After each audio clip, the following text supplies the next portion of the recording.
Live.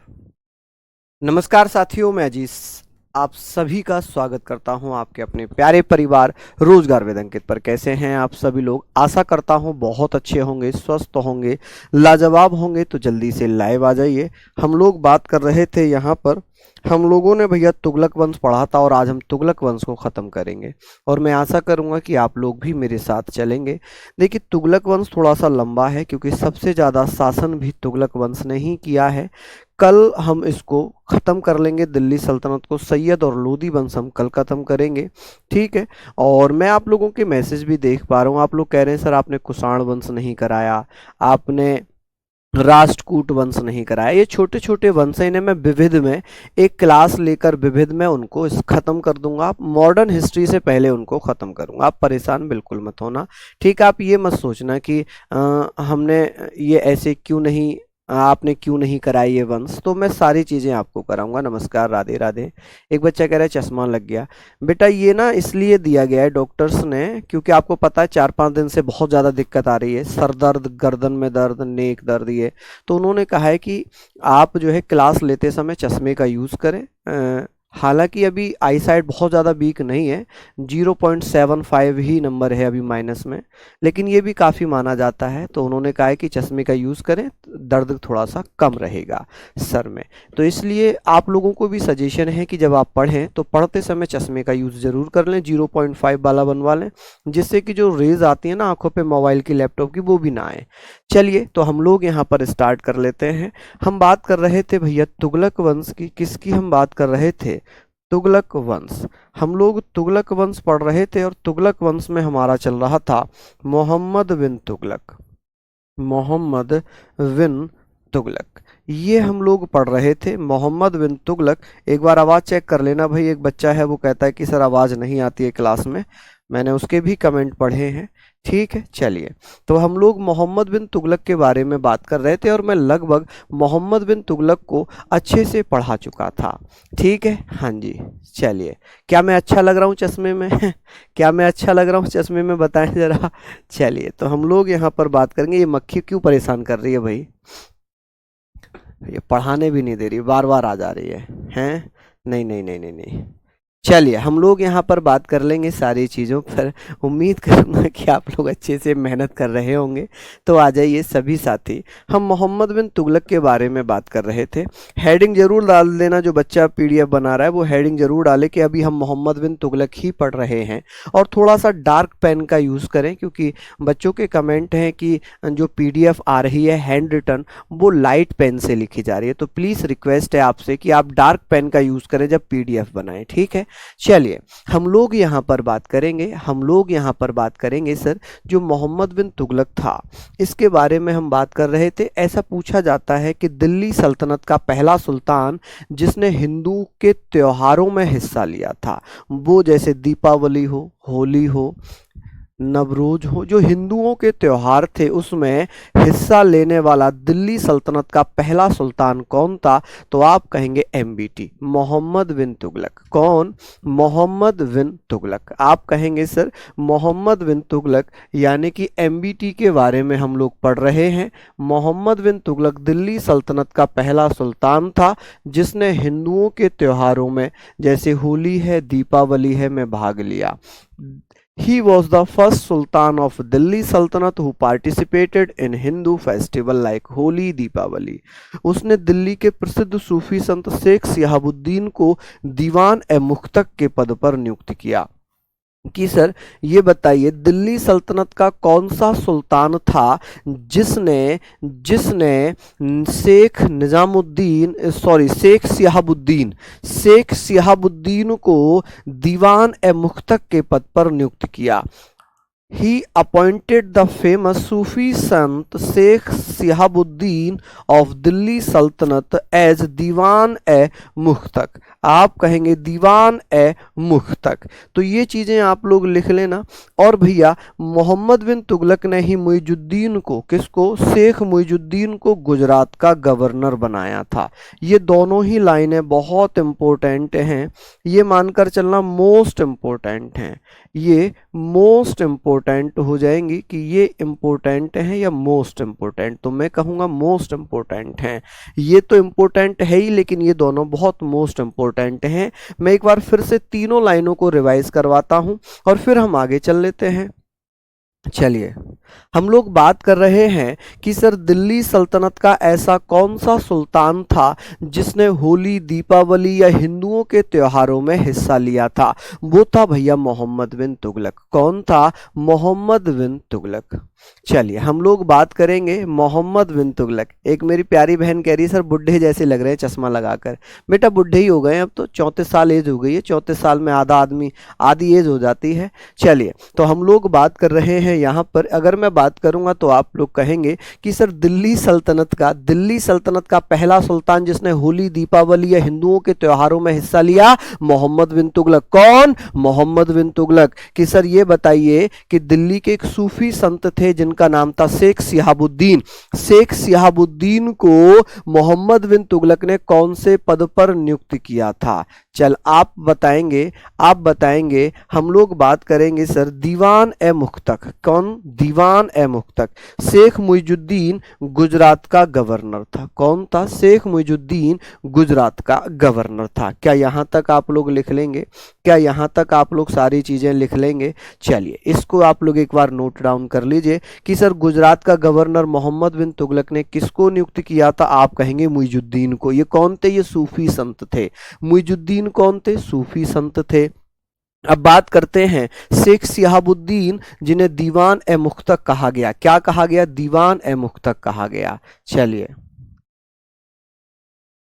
चलिए बहुत बढ़िया। हाँ जी, चलिए आप लगते नहीं 35 के, नहीं 35 नहीं 34, 34, ठीक है जी। चलिए, यहाँ तक सारी चीज़ें आप लोगों ने लिख ली हैं, हम लोग आगे बात कर लेते हैं। इसको आप लोग लिखिए। अब हम बात करेंगे कि सर ये बताइए कि वह दिल्ली सल्तनत का प्रथम सुल्तान, आप कहेंगे वह जिसको हम एमबीटी के नाम से जानते हैं, एमबीटी दिल्ली सल्तनत। आप कहेंगे सर ये दिल्ली सल्तनत का प्रथम सुल्तान था। आप कहेंगे सर सल्तनत, ठीक है जी। दिल्ली सल्तनत का प्रथम सुल्तान कौन था जी? प्रथम सुल्तान था जिसने हिंदुओं के त्योहारों जैसे होली दीपावली में हिस्सा लिया। ठीक है जी, दीपावली में हिस्सा लिया। उसने दिल्ली के प्रसिद्ध सूफी संत शेख शिहाबुद्दीन को क्या बना दिया? शेख शिहाबुद्दीन को क्या बनाया था?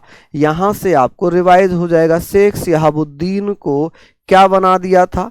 आप कहेंगे शेख शिहाबुद्दीन को क्या बनाया था? आप कहेंगे सर मुख्तक ए। आप कहेंगे सर मुख्तक ए क्या बनाया था भैया? तो आप कहेंगे सर इसे क्या बना दिया था?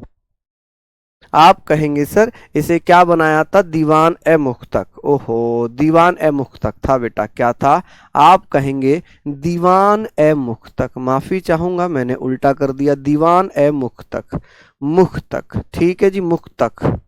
दीवान ए मुख्तक के पद पर नियुक्त कर दिया। ठीक है, दीवान ए मुख्तक ही लिखा हुआ है। हाँ जी, मुस्तक है बेटा, मुस्तक। दीवान ए मुस्तक। कौन?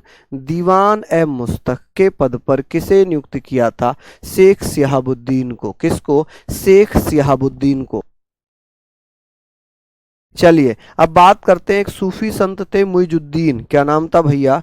मुइजुद्दीन। आप कहेंगे सर मुइजुद्दीन को गुजरात का गवर्नर बनाया। कहाँ का भैया? आप कहेंगे गुजरात का गवर्नर बनाया। कि गुजरात का गवर्नर किसको बनाया था? तो एक सूफी संत थे जिनका नाम था मुइजुद्दीन। मुइजुद्दीन को क्या बना दिया था? तो आप कहेंगे सर मुइजुद्दीन को गुजरात का गवर्नर बना दिया था। क्या बना दिया था जी? गुजरात का गवर्नर बना दिया था। चलिए, यहां तक आप लोग लिख लेंगे। साक्षी ठाकुर जी, धन्यवाद भैया। चलिए, नोट करना है क्या? बिल्कुल। देखिए, ये वाली स्लाइड तो आप इसको तो नोट करिए, इसको आप नोट कीजिए, ठीक है। इसमें नोट्स बनाइए और इसमें आप क्या करिए, रिवीजन करिए। इससे आप क्या करिए, रिवीजन। इसको लिखने की जरूरत नहीं है, इसको तो मन ही मन में आप पढ़ लीजिए, इसको तो मन ही मन में आप लोग पढ़ लीजिए। चलिए, अब हम लोग बात करते हैं सूफी संत का मतलब क्या होता है।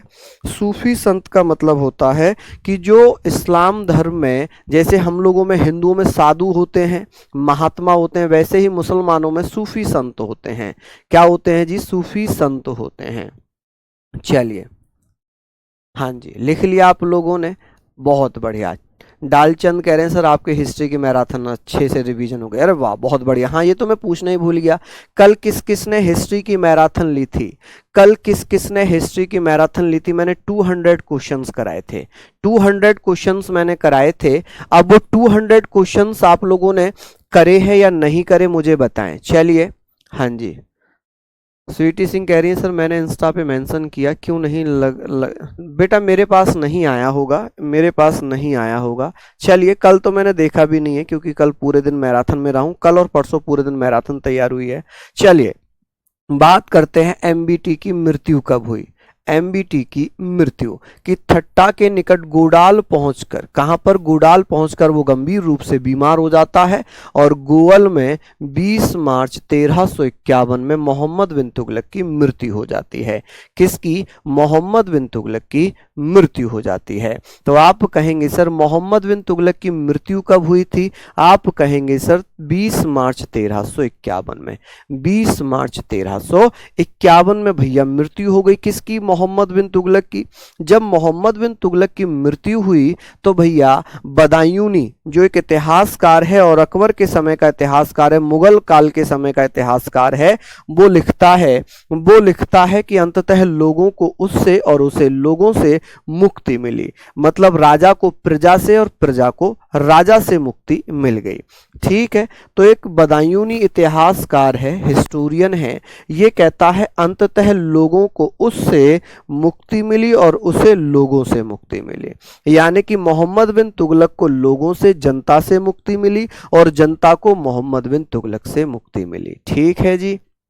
चलिए, हाँ जी, अब एक बच्चा कह रहा है किस किस काम आ सकते हैं। आप एसएससी के सभी एग्जाम दे सकते हैं, आप पुलिस के सभी एग्जाम दे सकते हैं, आप किसी भी स्टेट के एसआई एग्जाम दे सकते हैं, सारी चीजें आप लोग यहां से कर सकते हैं। मैंने कहा कि मुंबई के निकट पहुंचकर गोडाल के पास मोहम्मद बिन तुगलक बहुत ज्यादा बीमार हो जाता है। क्या हो जाता है? बीमार हो जाता है और इस बीमारी के कारण 20 मार्च 1351 में मोहम्मद बिन तुगलक की मृत्यु हो जाती है। क्या हो जाती है? मोहम्मद बिन तुगलक की मृत्यु हो जाती है। जब मोहम्मद बिन तुगलक मरता है तो उसकी मृत्यु पर बदायूनी ने लिखा है अंततः लोगों को उससे और उसे लोगों से मुक्ति मिल गई। ठीक है, क्या मिल गई जी? मुक्ति मिल गई। विनोद गुर्जर जी बहुत बहुत धन्यवाद, लव यू। चलिए, ये सारी चीजें आप लोग यहां तक नोट डाउन कर लें। आगे हम लोग बात करते हैं मृत्यु कहां हुई थी एमबीटी की। तो एमबीटी की मृत्यु की बात हो रही है, एमबीटी की मृत्यु की बात हो रही है कि भैया थट्टा के निकट, कहां पर? थट्टा के निकट गोडाल पहुंचकर, कहां पर भैया? गोडाल पहुंचकर वह गंभीर रूप से बीमार हो गया और थट्टा के निकट गोयल में, कहां पर? गोयल में उसकी क्या हो गई भैया? 20 मार्च 1351 में मृत्यु हो गई। इसकी मृत्यु पर बदायूनी ने क्या लिखा है? बदायूनी, आप कहेंगे सर बदायूनी ने क्या लिखा? बदायूनी ने लिखा है कि अंततः लोगों को उससे और उसे लोगों को उससे मुक्ति मिली और उसे लोगों से मुक्ति मिल गई। मतलब इसको ऐसे भी लिखा जा सकता है, राजा को प्रजा से, राजा को प्रजा से, राजा को प्रजा से एवं प्रजा को राजा से मुक्ति मिली, एवं प्रजा को राजा से मुक्ति मिली। किससे? राजा से मुक्ति मिली। मुक्ति मिली। क्या ऐसे लिख सकते हैं? मुक्ति मिली। ये सारी चीजें आप लोग यहाँ पर लिख सकते हैं। ठीक है जी, मुक्ति मिली। तो आप लोग इसको लिख लीजिए जल्दी जल्दी से, जल्दी से। अब एक क्वेश्चन आ जाता है कि सर एक विदेशी यात्री था जिसका नाम था इब्न बतूता। एमबीटी का मतलब, ओहो, फिर तो मुझे लग रहा है कि आप डेली क्लास नहीं ले रहे। एमबीटी का मतलब है मोहम्मद बिन तुगलक। सोनू भाई जी, मोहम्मद बिन कासिम अरब आक्रमणकारी था। ठीक है, मोहम्मद बिन कासिम अलग है, वो 712 में आया था और हम पढ़ रहे हैं भैया 14वीं शताब्दी, हम 14th सेंचुरी पढ़ रहे हैं। ठीक है, समझ गए आप लोग? पिंकू जी कह रहे हैं खर खर की आवाज आ रही है, तो यहां से तो नहीं आ रही भाई, चेक करो आवाज। चलिए, बहुत बढ़िया, शानदार। क्या वॉइस?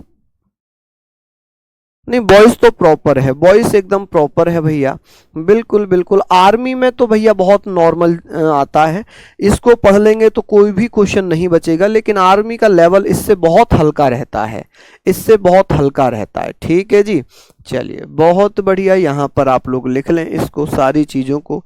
चलिए अब बात करते हैं इब्न बतूता। इब्न बतूता किसके समय भारत आया है?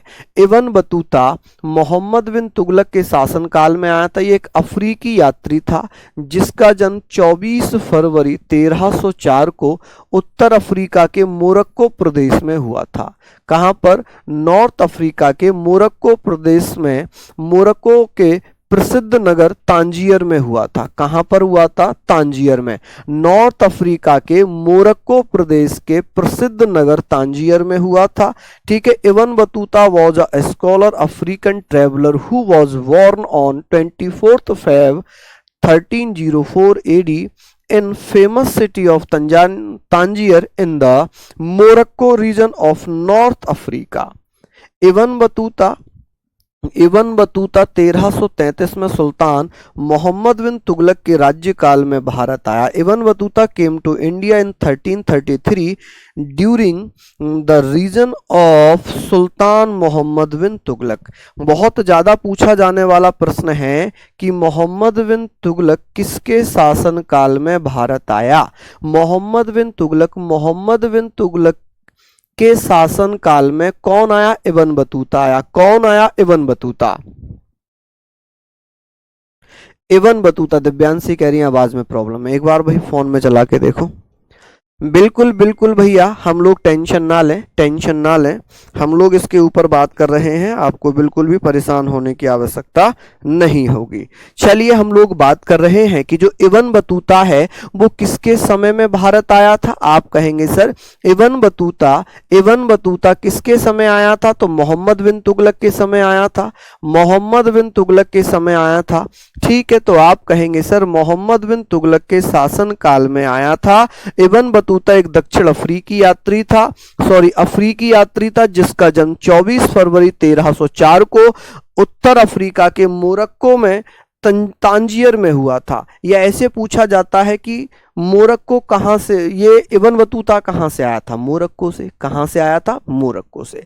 कि सर इब्न बतूता कहां का रहने वाला था? मोरक्को का। और मोरक्को कहां पड़ता है? आप कहेंगे सर अफ्रीकाई प्रदेश है। क्या है? अफ्रीकाई प्रदेश है। ठीक है जी, चलिए हम लोग बात कर लेते हैं कि मोहम्मद बिन तुगलक किस वंश का शासक था? तो मोहम्मद बिन तुगलक तुगलक वंश का शासक था। किस वंश का शासक था जी? तुगलक वंश का शासक था। चलिए बहुत बढ़िया, शानदार, लाजवाब, बहुत शानदार। तो यहां पर हम लोग इसके बारे में बात कर रहे हैं, 2 लाइन है, लिख ली होंगी। अब बात करेंगे इब्न बतूता भैया कौन था? एक बेटा अफ्रीकन यात्री था। आप कहेंगे सर इब्न बतूता कौन था? एक अफ्रीकी यात्री था। आप कहेंगे सर कौन था? एक अफ्रीकी यात्री था। इसका जन्म कब हुआ था? आप कहेंगे सर 24 फरवरी 1304 में इसका जन्म उत्तर अफ्रीका के मोरक्को प्रदेश के प्रसिद्ध नगर तांजियर में हुआ था। कहां पर हुआ था जी? तांजियर में हुआ था। कहां पर? तांजियर में हुआ था। इब्न बतूता 1333 में 1333 ईस्वी में सुल्तान मोहम्मद बिन तुगलक के राज्यकाल में भारत आया था। कब आया था जी? 1333 में भारत आया था। ठीक है जी, चलिए बहुत बढ़िया राहुल जी। हाँ जी, अनुजपाल जी, अनुजपाल जी देखिए, जब हम किसी चीज को करते हैं, आपने कहानी सुनी है माय डियर ब्रदर कि जब कुएं से पानी निकाला जाता है, रस्सी कितनी कमजोर होती है? आपने सुनी होगी। एक रस्सी है बहुत कमजोर होती है पत्थर के मुकाबले, कंपेयर टू पत्थर।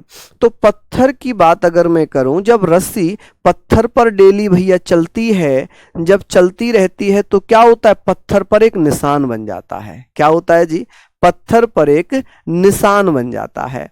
तो वही चीज है, जब एक कमजोर रस्सी पत्थर पर निशान बना सकती है, डेली उसको जब पानी खींचते हैं, कुएं से खींचते हैं तो निशान बनता है, वैसे ही है। तो जितना आप पढ़ेंगे, जितना आप रिवीजन करेंगे, उतना आपको समझ आएगा। ठीक है, अब आप सोच रहे हो कि एक दिन में पढ़ के इतिहास हो जाएगा, तो इतिहास अपने आप में ब्रॉड है। ठीक है, इतिहास अपने आप में बहुत बड़ा है। तीन तीन है, एंशिएंट, मिडिएवल और मॉडर्न। तो इनको करने के लिए आपको रस्सी बना पड़ेगा, क्योंकि इतिहास एक पत्थर है और आप रस्सी हैं। और आप तभी इसको समझ सकते हैं जब डेली आप उसका रिवीजन करेंगे। तो जब डेली रिवीजन करेंगे तो भैया उसको अच्छे से पढ़ लेंगे। ठीक है जी, उसको अच्छे से पढ़ लेंगे। चलिए, यहां तक आपने लिख लिया। अब बात कर लेते हैं, ये सारी चीजें हम लोगों ने पढ़ ली। ठीक है, अब बात आती है कि मोहम्मद बिन तुगलक ने इसे इसे मतलब इब्न बतूता को, किसे? इब्न बतूता को, इसे का मतलब क्या है? इब्न बतूता को दिल्ली का प्रधान काजी नियुक्त कर दिया। कि भैया दिल्ली का प्रधान काजी किसे नियुक्त किया था? इब्न बतूता को। किसको? इब्न बतूता को। तो आप कहेंगे सर इब्न बतूता को किसने नियुक्त किया था? नोट्स कैसे बनाए? देखिए, ये जो स्लाइड मैं बताता हूं, ये थ्योरी वाली स्लाइड, इससे तो नोट्स बना लिया करो। और जो नोट्स नहीं बना पा रहे हैं तो पीडीएफ आपके एक ग्रुप में आती है, आपके एप्लीकेशन पर पीडीएफ अपलोड होती है जो हाथ से लिखी जाती है। उसको देखकर आप समझ जाओ कि भाई नोट्स ऐसे बनाए जाते हैं, ऐसे बनाए जाते हैं। अमित पांडे जी का देखना भाई क्या क्वेश्चन है।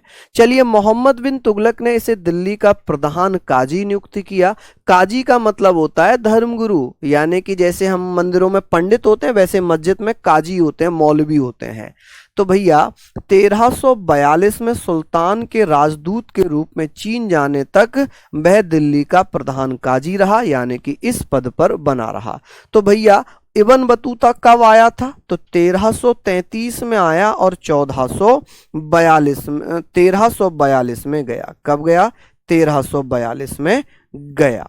ठीक है, यानी कि 1333 से लेकर 1342 तक वो भारत में रहा। कि भैया इब्न बतूता कहाँ का रहने वाला था? मोरक्को का रहने वाला था। कहाँ का? मोरक्को का रहने वाला था। ठीक है, अब मोहम्मद बिन तुगलक ने इब्न बतूता को कहाँ का काजी नियुक्त किया था? आप कहेंगे सर दिल्ली का प्रधान काजी नियुक्त किया था। 1342 में सुल्तान के राजदूत के रूप में चीन जाने तक वह इस पद पर बना रहा। यानी कि मोहम्मद बिन तुगलक ने इब्न बतूता को 1342 में अपना राजदूत बनाकर कहाँ भेज दिया था? चीन भेज दिया था। कि इब्न बतूता को मोहम्मद बिन तुगलक ने अपना राजदूत बनाकर कहां भेजा था? चीन भेज दिया था। कहां भेज दिया था? चीन भेज दिया था। ठीक है जी, चलिए बहुत बढ़िया, नोट डाउन कर लिया होगा, जल्दी से लिख लीजिए। आगे बात करते हैं, मोहम्मद बिन तुगलक ने इसे भैया क्या किया? दिल्ली का प्रधान काजी बनाया। क्या किया? दिल्ली का प्रधान काजी बनाया। और भैया 1342 में सुल्तान यानी कि एमबीटी मोहम्मद बिन तुगलक, एमबीटी ने राजदूत के रूप में चीन जाने तक वह इस पद पर बना रहा। वह मतलब कौन? Ibn Battuta. वह का मतलब क्या है? आप कहेंगे सर इब्न बतूता। कौन? Ibn Battuta. ठीक है, इब्न बतूता चीन में मोहम्मद बिन तुगलक का राजदूत बनाकर चला गया।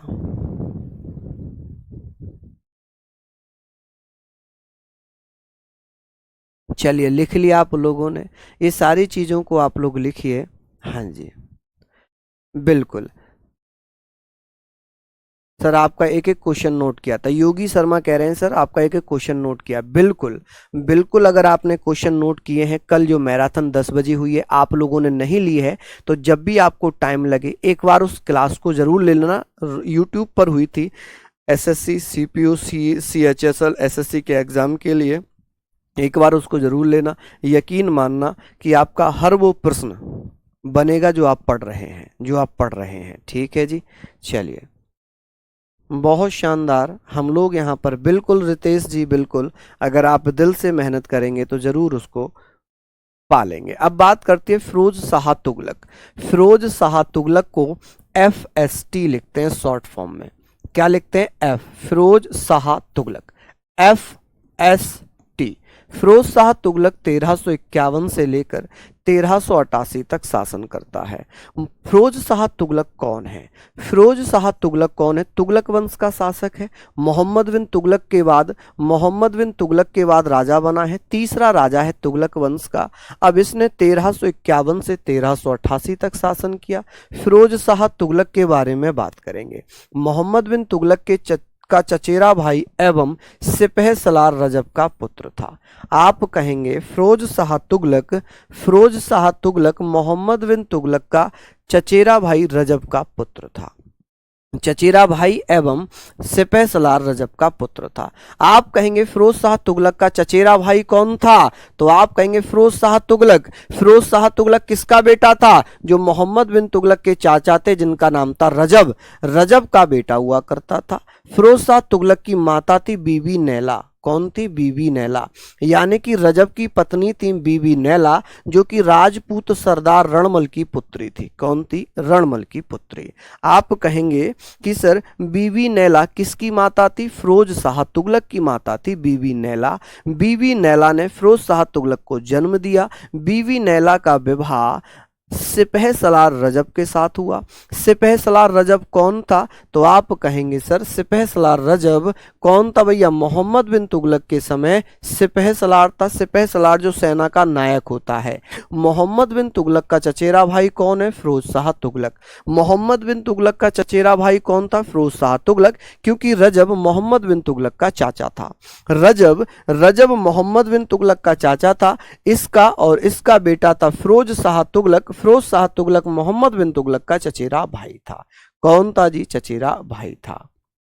चलिए हम लोग बात कर लेते हैं, चलिए बात आती है कि सर बीबी नैला कौन थी? तो सरदार रणमल की पुत्री थी। राजपूत सरदार रणमल की पुत्री थी। यानी कि हम ये कह सकते हैं कि वैवाहिक संबंध पहले से ही चले आ रहे हैं, कि हिंदू मुसलमानों में जो वैवाहिक संबंध थे वो भैया काफी लंबे समय से चले आ रहे हैं।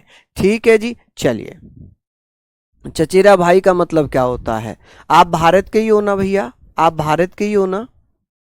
आप विदेश में तो नहीं हो? चचेरा भाई नहीं पता? कजन, कजन नहीं जानते हैं? कजन, चाचा जी का बेटा जो होता है वो कजन होता है हमारा। तो चचेरा भाई को मुझे लगता है फिर तो आपको और ज़्यादा मेहनत करनी पड़ेगी। जो बच्चा चचेरा भाई नहीं जानता, कजन नहीं जानता, तो फिर उसको बहुत मेहनत करनी पड़ेगी। चाचा के बेटे को नहीं जानते हैं कि वो हमारा क्या लगता है। आपके चाचा का बेटा आपका क्या लगता है? चचेरा भाई तो लगेगा, तो कजन हो जाएगा। वो क्या हो जाएगा भैया? हैं? आप कहेंगे कि भैया Bibi Naila daughter of Rajput sardar Ranmal, and यहां पर फिरोज शाह तुगलक मोहम्मद बिन तुगलक कजन, यहां लिखा है कजन। ठीक है, या तो फिर आप बहुत ज्यादा अंग्रेज बनने का प्रयास कर रहे हैं, या फिर आप जानबूझकर अपना समय व्यर्थ कर रहे हैं। ठीक है जी, हाँ जी, बहुत बढ़िया। ये आप लोग पढ़ लीजिए। इंग्लैंड वालों को भी पता होता है कि अंकल का बेटा कजन होगा। इंग्लैंड वालों को भी पता। अगर ये मंगल ग्रह से आए हों तो मुझे पता नहीं, क्योंकि भाई पृथ्वी पर जितने भी देश हैं वहां पर अपने अंकल के बेटे को हर कोई जानता होगा कि वो हमारा कजन है, वो हमारा चचेरा भाई है। लेकिन हाँ, ये मंगल ग्रह से आए या कहीं और से आए तो पता नहीं। चलिए आगे बात करते हैं, ये आप लोगों ने लिख लिया।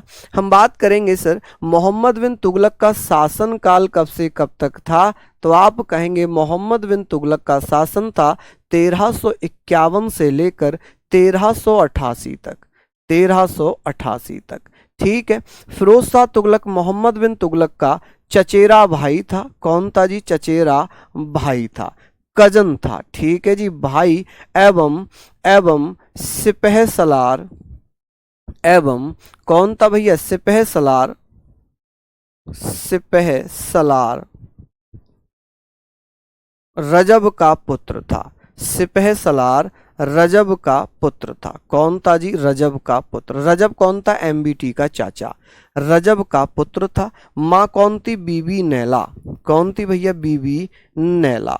आप कहेंगे जी बीबी नैला। आप यहां पर बताना बीबी नैला। बीबी नैला राजपूत सरदार रणमल की पुत्री थी। कौन थी? रणमल की पुत्री थी। ठीक है जी, बहुत बढ़िया।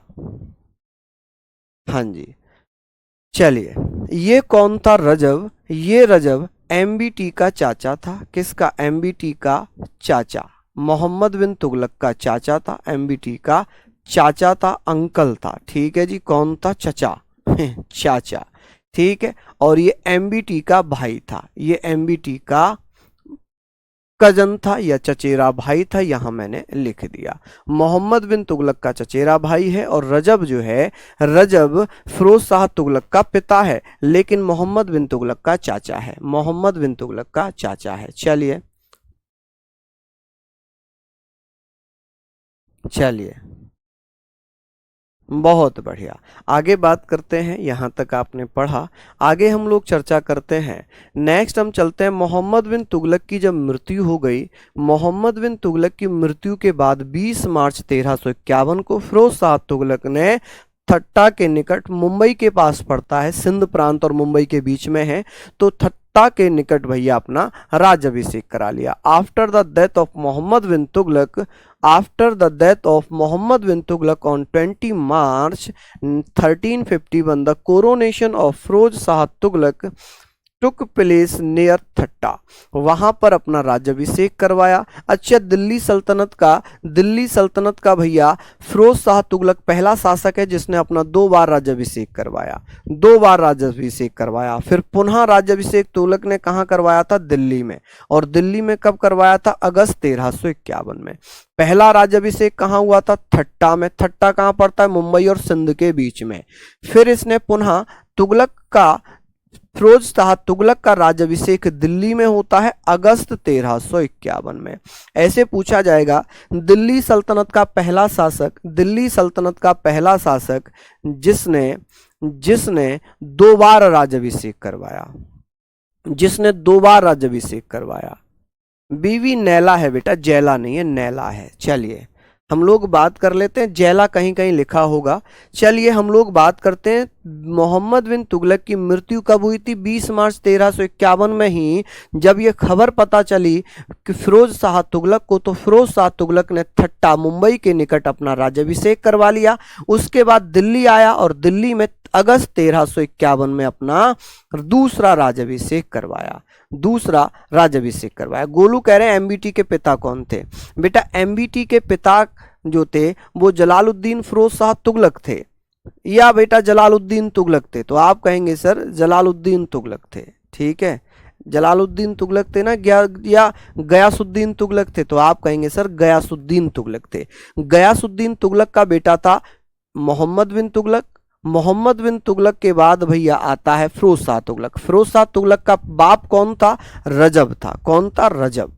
ठीक है जी, चलिए लिख लीजिए आप लोग, बाप पिता फादर एक ही बात हो गई।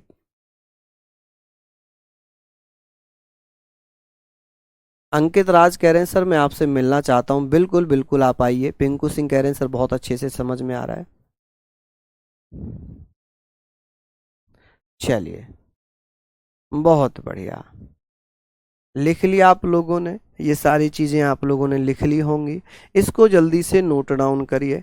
आगे हम बात करते हैं, मोहम्मद बिन तुगलक की मृत्यु के बाद 20 मार्च 20 मार्च 1951 को फिरोज शाह तुगलक का राज्याभिषेक ठट्टा में हुआ। कहाँ हुआ जी? ठट्टा के निकट हुआ। पुनः FST लिख दूं, फिरोज शाह तुगलक का राज्याभिषेक दिल्ली में अगस्त 1351 में हुआ। यहां पर मैं लिख दूं FST, फिरोज शाह तुगलक, FST दिल्ली सल्तनत का प्रथम सुल्तान, आप कहेंगे दिल्ली सल्तनत का, दिल्ली सल्तनत का प्रथम सुल्तान जिसने 2 बार राज्याभिषेक करवाया। सुल्तान जिसने 2 बार राज्याभिषेक करवाया, जिसने 2 बार राज्याभिषेक करवाया। क्या करवाया जी? राज्याभिषेक करवाया, कोरोनेशन करवाया। राज्याभिषेक को कोरोनेशन कहते हैं। इंग्लिश में क्या बोलते हैं? कोरोनेशन। कि भैया 2 बार कोरोनेशन करवाया था, एक बार 20 मार्च 1351 में और एक बार अगस्त 1351 में। एक बार ठट्टा में, एक बार दिल्ली में। कहां पर? दिल्ली में। रहला लिख लेना। हाँ जी, जो PDF बच्चा बना रहा है वो प्लीज लिख देना। मोहम्मद बिन तुगलक की दरबार में आने वाले, मोहम्मद बिन तुगलक के दरबार में आने वाले अफ्रीकी यात्री इब्न बतूता ने रहला पुस्तक लिखी है। इब्न बतूता की पुस्तक थी रहला। कौन सी? रहला। चलिए लिख लीजिए आप लोग। आगे बात करते हैं कि भैया 1360 में सुल्तान फिरोज ने जाजनगर ओडिशा पर आक्रमण कर दिया। फिरोज शाह तुगलक है ये। वहां के राजा भानुदेव तृतीय को पराजित कर पुरी के जगन्नाथ मंदिर को ध्वस्त कर दिया। इन्होंने किया ही क्या है? इन्होंने बस हिंदुओं के मंदिरों को ही तोड़ा है।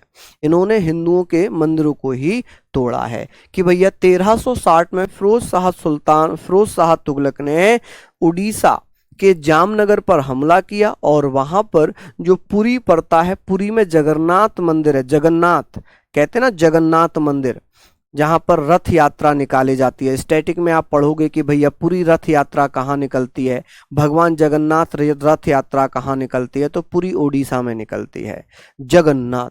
अच्छा, आजकल तो डीजे ऐसे आ गए, डीजे जगन्नाथ है ना, डीजे अमित, बहुत खतरनाक तरीके के डीजे आ गए। रिमिक्स करने के लिए अपना नाम डाल देते हैं, डीजे जगन्नाथ। गाना चल रहा होगा, पूरा आदमी डांस करने में मगन होगा और बीच में आ जाएगा डीजे जगन्नाथ, उसका डांस का पूरा रिदम टूट जाता है, पूरा रिदम टूट जाता है। नीलू गुजर, हाँ जी बिल्कुल, हाँ जी भैया मैं बिल्कुल पोसवाल हूँ जी। चलिए लिख लिया आप लोगों ने। यहाँ पर हम लोगों ने सारी चीज़ें पढ़ ली, ठीक है। तो आप सोचोगे जैसे डांस करते करते डीजे जगन्नाथ आ जाता है, तो ये पढ़ते पढ़ते जगन्नाथ कहाँ से आया है?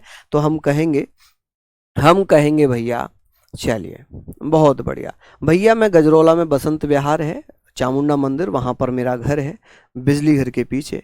चलिए लिख लिया आप लोगों ने। यहाँ पर हम लोगों के बारे में, हम इनके बारे में बात करेंगे कि सर 1360 में सुल्तान फिरोज शाह तुगलक ने जामनगर, जो उड़ीसा में पड़ता है, वर्तमान ओडिशा पड़ता है, वहां पर आक्रमण किया और वहां के एक राजा थे भानुदेव तृतीय को पराजित कर दिया। क्या कर दिया? भानुदेव तृतीय को पराजित कर दिया। ठीक है जी, किसको पराजित कर दिया? भानुदेव तृतीय को पराजित कर दिया। और जब पराजित किया तो उसके बाद भैया जो पुरी में एक भैया क्या पड़ता है, मंदिर पड़ता है, जिसमें मैं बात करूं जगन्नाथ जी का मंदिर है, जगन्नाथ मंदिर को ध्वस्त कर दिया, तोड़ दिया। क्या कर दिया जी? तोड़ दिया। चलिए आगे बात करेंगे। यहाँ पर हम बात कर रहे हैं कि सर राजस्व व्यवस्था, रेवेन्यू सिस्टम क्या था फिरोज शाह तुगलक का। फिरोज शाह तुगलक के अंतर्गत फिरोज शाह तुगलक ने अपने शासनकाल के 24 कष्टदायक करों को समाप्त कर दिया। Under the revenue system Firoz Shah Tughlaq, FST लिख लेंगे या फिरोज लिख लेंगे, एक ही बात है। abolished 24 painful taxes during his reign, यानी कि अपने शासन काल में उसने 24 कष्टदायक करों को समाप्त कर दिया। इसने 4 कर लगाए और 1 सिंचाई कर लगाया। 4 कर कौन कौन से? इन 24 करों को समाप्त कर दिया और इनके स्थान पर केवल 4 टैक्सेस लिए। 4 टैक्सेस लिए। अभी आगे पढ़ेंगे कौन कौन से टैक्स थे। तो भैया इसने क्या किया, जो पहले से 24 टैक्स चले आ रहे थे उनको समाप्त कर दिया। क्या कर दिया जी, समाप्त कर दिया। चलिए, जब वो समाप्त हुए तो उनके स्थान पर इसने केवल 4 कर लिए, केवल 4 टैक्स लिए। कौन कौन से टैक्स थे तो आप बता सकते हैं। चलिए लिख लीजिए यहाँ पर कि भैया ये दोनों लाइन आप लोगों ने लिख ली होंगी। मैं समय भी काफ़ी दे रहा हूँ आप लोगों को, समय भी काफ़ी दे रहा हूँ आप लोगों को, ठीक है। तो ये सारी चीज़ें आप लोग लिखेंगे। In 1360 AD sultan Firoz attack Jajnagar Odisha and defeated the ruler Bhanudeva third and destroyed the Jagannath temple of Puri.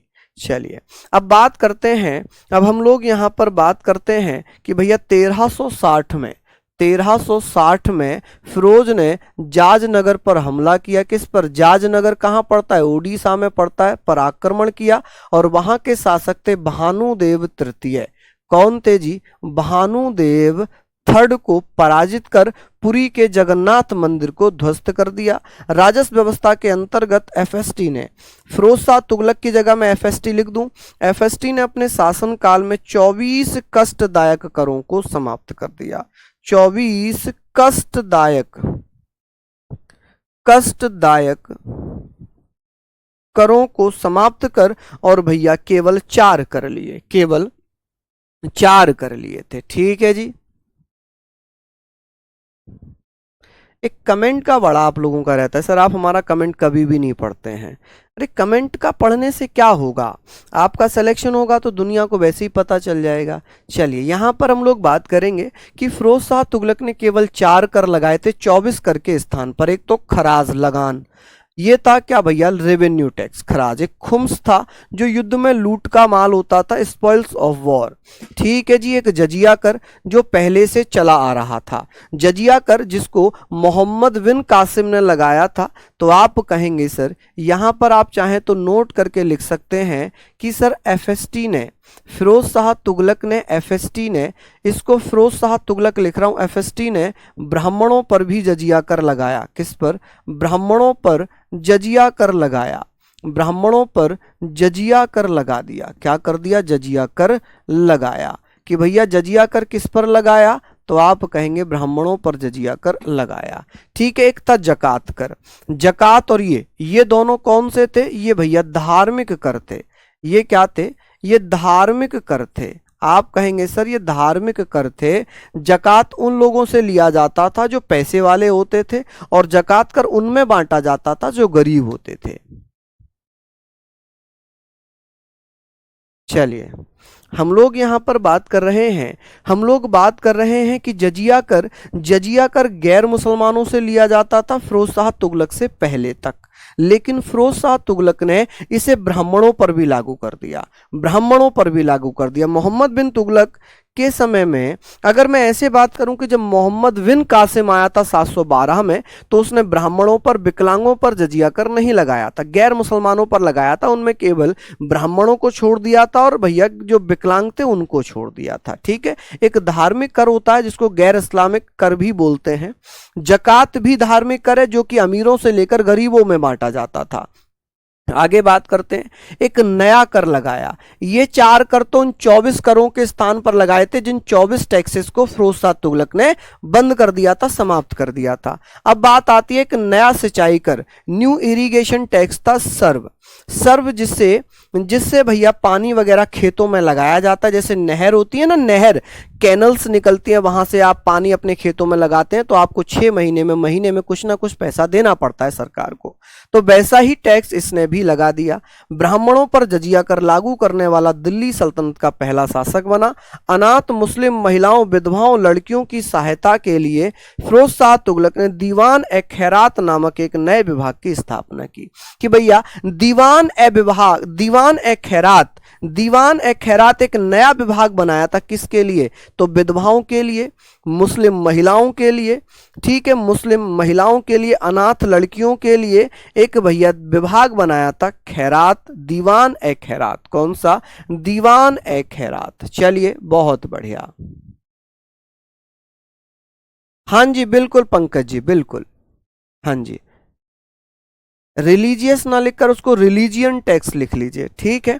चलिए हम लोग बात कर रहे हैं, हम लोग यहाँ पर बात करेंगे, आप कहेंगे फिरोज शाह तुगलक ने 24 कर समाप्त किए, उनके स्थान पर 4 कर लगाए। कौन कौन से कर लगाए थे? आप कहेंगे सर खराज, खुम्स, जजिया और जकात। खराज जो कि रेवेन्यू टैक्स होता था, जमीन से लिया जाता था। खुम्स, खुम्स जो युद्ध में सैनिक लूटपाट करके लाते थे उनमें से लिया जाता था। जजिया जो गैर मुसलमानों से लिया जाता था। जकात जो भी अमीर होते थे उनसे लिया जाता था, गरीबों में बांटा जाता था। ये दोनों क्या थे? धार्मिक कर थे। एक नया कर लगा दिया जिसे हम इरिगेशन टैक्स या सिंचाई कर बोलेंगे, जिसे सर्व नाम दिया। क्या नाम दिया? सर्व। ब्राह्मणों पर जजिया कर लगाने वाला पहला दिल्ली सल्तनत का सुल्तान था फिरोज शाह तुगलक, ठीक है। फिरोज शाह तुगलक ने अनाथ मुस्लिम महिलाओं, विधवाओं एवं कन्याओं, लड़कियों के लिए एक नया विभाग बनाया, दीवान ए खैरात। एस्टेब्लिश्ड ऑफ न्यू डिपार्टमेंट दीवान ए खैरात टू हेल्प ऑर्फन, जो अनाथ हैं, orphan Muslims, women, widows and girls, उनके लिए भैया दीवान ए विभाग बनाया। चलिए फिरोज शाह ने केवल 4 टैक्स लगाए। कौन कौन सा? एक आप कहेंगे सर, एक लगाया था कौन सा? लगान, जिसको हम क्या बोल सकते हैं? लगान को हम क्या बोलते हैं बेटा? आप कह सकते हैं, चलिए हम बात करेंगे लगान। लगान के रूप में क्या था? खराज। आप कहेंगे लगान के रूप में क्या था? खराज था, ठीक है। एक कौन सा लगाया था उसने? खुम्स। खुम्स भैया युद्ध में लूटा जाता था, खुम्स। और एक था भैया जजिया। कौन सा? जजिया, जजिया करता। और एक भैया आप कहेंगे कौन सा था? जकात। कौन सा? जकात। एक नया सिंचाई कर लगाया था, सर्व। कौन सा? सर्व। और ब्राह्मणों पर जजिया कर किसने लगाया भैया? एफएसटी ने। ब्राह्मणों पर जजिया कर लगा दिया। क्या लगा दिया जी? जजिया कर लगा दिया। जजिया कर लगाया, जजिया कर लगाया, ठीक है जी। अनाथ मुस्लिम महिलाओं, विधवाओं की सहायता के लिए दीवान ए खैरात नामक विभाग की स्थापना की। दीवान ए खैरात नामक विभाग की स्थापना की। दीवान ए खैरात नामक विभाग की स्थापना कर दी, ठीक है जी। चलिए आगे बात करते हैं। नेक्स्ट है दिल्ली सल्तनत का प्रथम सुल्तान जिसने अपने राज्य का ब्यौरा दिया था, ठीक है। ऐसे क्वेश्चन आएगा, the first sultan of Delhi Sultanate who prepared the details of his kingdom, कि भैया दिल्ली सल्तनत का ऐसा कौन सा सुल्तान था जिसने अपनी आय, अपनी इनकम का पूरा ब्यौरा दिया था कि मेरी आय इतने परसेंट यहां से आती है, इतनी परसेंट यहां से आती है, मेरी इनकम इतना परसेंट यहां से आती है, ठीक है। चलिए आगे बात कर लेते हैं कि सबसे ज्यादा अधिक दासों की संख्या फिरोज शाह तुगलक के शासनकाल में थी, कि भैया सबसे ज्यादा दास किस दिल्ली सल्तनत के दरबार में थे? सबसे ज्यादा गुलाम या दास आप कहेंगे एफएसटी के समय थे, जिसकी देखरेख के लिए दीवान ए बदगान नामक विभाग बनाया। दीवान ए बदगान की स्थापना किसने की थी? फिरोज शाह तुगलक ने। किसने? फिरोज शाह तुगलक ने। चलिए अब इसने सैन्य पदों को वंशानुगत बना दिया। क्या बना दिया जी? सैन्य पदों को वंशानुगत बना दिया। चलिए बहुत बढ़िया, यहां तक आज इसको हम पढ़ेंगे, इससे आगे हम कल करेंगे, ठीक है। इससे आगे हम कल करेंगे, कल हम सैयद वंश भी पढ़ेंगे, कल हम सैयद वंश भी पढ़ेंगे, ठीक है जी। तो आई होप यहां तक आपने पढ़ लिया होगा, ऐसे ही आप सारी चीजों को पढ़ते रहिए, ठीक है भैया। फिर मिलते हैं कल इसी समय, तब तक के लिए आप लोगों से जय हिंद। 12 बजे आप लोग जरूर जुड़ेंगे। जय हिंद, जय भारत।